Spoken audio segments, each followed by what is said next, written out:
స్థాపించి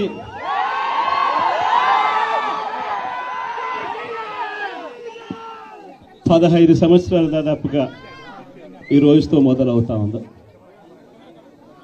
ఈ 15 సంవత్సరాల ఈ వైఎస్ఆర్సీపీ ప్రయాణంలో మొట్టమొదటి రోజు నుంచి ఈ పార్టీ పుట్టింది కష్టాల్లో నుంచే పుట్టింది. ప్రజల కష్టాలను వైఎస్ఆర్సీపీ పార్టీ తమ కష్టాలుగా భావించి ప్రజల తరపున వాయిస్ ఆఫ్ ది వాయిస్లెస్ కింద ప్రతి అడుగులోనూ పోరాటం చేస్తూనే వస్తూ ఉంది వైఎస్ఆర్సీపీ. ఈరోజు ప్రతిపక్షంలో మనం కూర్చోవడం కొత్త కాదు. ఈ 15 ఏళ్ల మన ప్రయాణంలో 10 సంవత్సరాలు మనం ప్రతిపక్షంలోనే ఉన్నాం. దీటైన సమాధానం అధికారంలో ఉన్న వాళ్లకు ఎప్పుడు ఇస్తూనే వచ్చాం. కళ్ళు మూసుకొని కళ్ళు తెరిచేసరికి సంవత్సరం అయిపోయింది. ఇప్పటికే మరో 3 సంవత్సరాలు 4 సంవత్సరాలలో మళ్ళీ ఈసారి వచ్చేది మళ్ళీ వైఎస్ఆర్సీపీ పార్టీనే.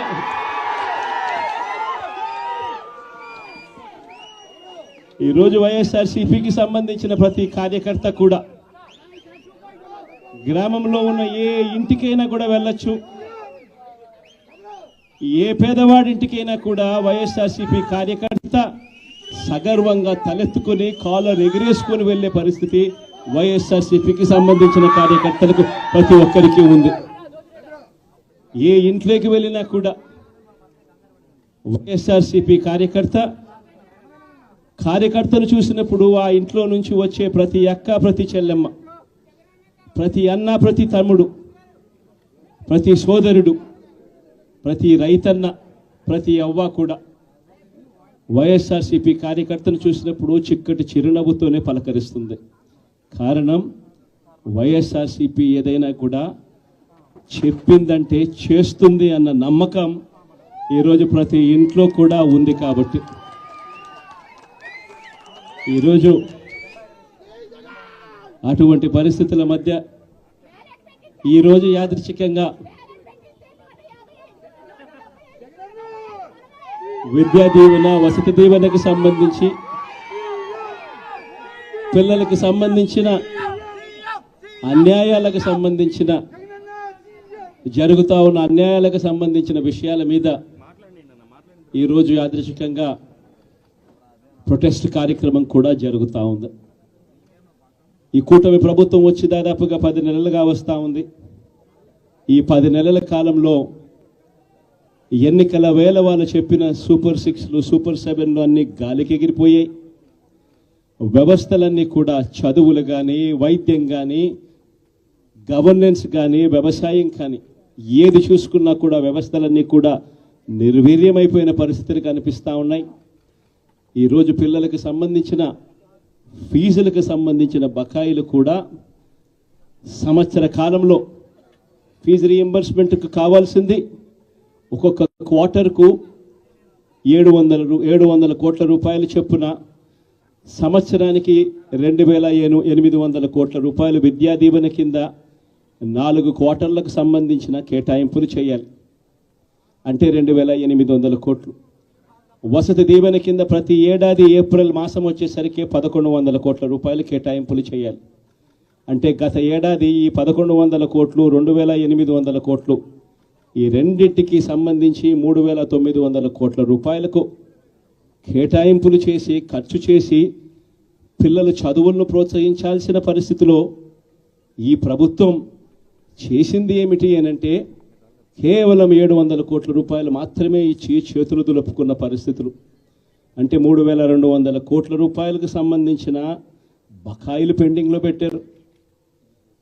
అదే మాదిరిగా మళ్ళీ ఈ సంవత్సరం 2024-25 2025-26కు సంబంధించిన ఈ సంవత్సరానికి సంబంధించి ముందుకు పోవడానికి ఈ సంవత్సరానికి సంబంధించిన విద్యా దీవెన కింద 4 కోట్లు, ఈ విద్యా దీవెనకు సంబంధించి ఈ 2,800 కోట్లు మళ్ళీ కావాలి.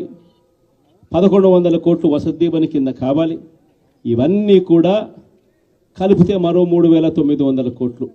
సో ఆ 3,200 కోట్లు, ఈ 3,900 కోట్లు, దాదాపుగా 7,100 కోట్ల రూపాయలకు సంబంధించిన పిల్లలకు సంబంధించిన చదువులకు సంబంధించిన కేటాయింపులు చేసి చదువులను ఆదుకోవాల్సింది పోయి, పిల్లలను ఆదుకోవాల్సింది పోయి కేవలం 2,600 కోట్లు మాత్రమే కేటాయింపులు చేశామన్నట్టుగా చేసి పిల్లల చదువులతో ఆడుకుంటా ఉన్న ఈ ప్రభుత్వానికి బుద్ధి చెప్పే కార్యక్రమం పిల్లలతో పాటు, పిల్లల తల్లిదండ్రులతో పాటు కలిసి చేసే కార్యక్రమం కూడా యాదృచ్ఛికంగా ఈరోజు ప్రొటెస్ట్ కార్యక్రమం కూడా ఈ రోజే కూడా జరుగుతూ ఉందని కూడా చెప్పడానికి కూడా సంతోషపడతా ఉన్నా. వైఎస్ఆర్సీపీ ప్రభుత్వం ఎప్పుడూ కూడా ప్రజలకు తోడుగా ఉంటుంది, ప్రజలకు ఎప్పుడూ కూడా అండగా నిలబడుతుంది, ప్రజల తరపున ఎప్పుడు గొంతుకై వైఎస్ఆర్సీపీ ఎప్పుడూ ప్రజలకు అండగా ఉంటుందని మరొక్కసారి తెలియజేస్తూ ఈరోజు ప్రొటెస్ట్ కార్యక్రమంలో పాల్పంచుకుంటా ఉన్న ప్రతి ఒక్కరికి, ప్రతి కార్యకర్తకు, ప్రతి నాయకునికి, అదేవిధంగా పిల్లల తరపున, పిల్లల తల్లిదండ్రుల తరపున వాళ్ళతో పాటు కలిసికట్టుగా ప్రయాణం చేస్తూ ఉన్న ప్రతి ఒక్కరికి కూడా ఈ సందర్భంగా మీ అందరికీ కూడా చేతులు జోడించి పేరు పేరున మీ అందరికీ కూడా కృతజ్ఞతలు తెలుపుతా ఉన్నాను.